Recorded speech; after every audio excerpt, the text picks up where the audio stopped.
Erimez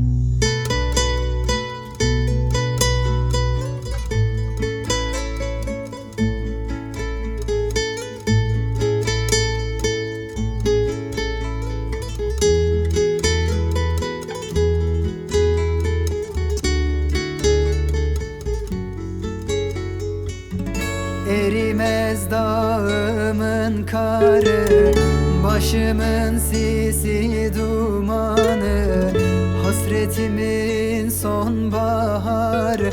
Neredesin, neredesin? Erimez dağımın karı, başımın sisi dumanı, hasretimin sonbaharı. Neredesin, neredesin, nerelerdesin?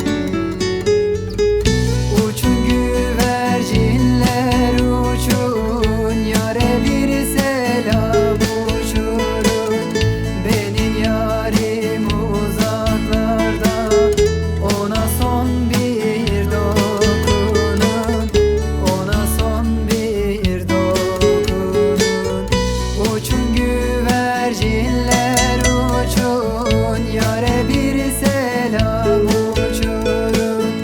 Benim yarim uzaklarda, ona son bir dokunun, ona son bir dokunun.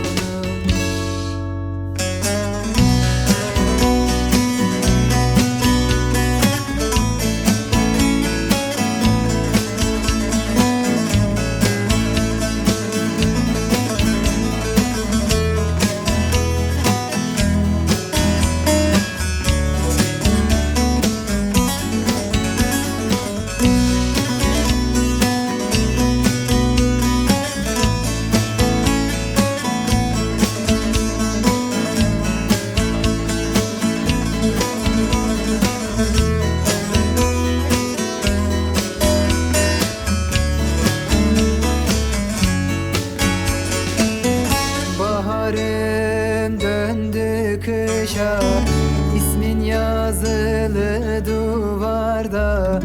Gelesin başka bir yazda.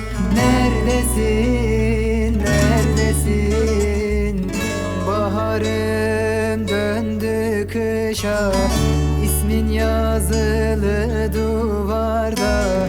Gelesin başka bir yazda.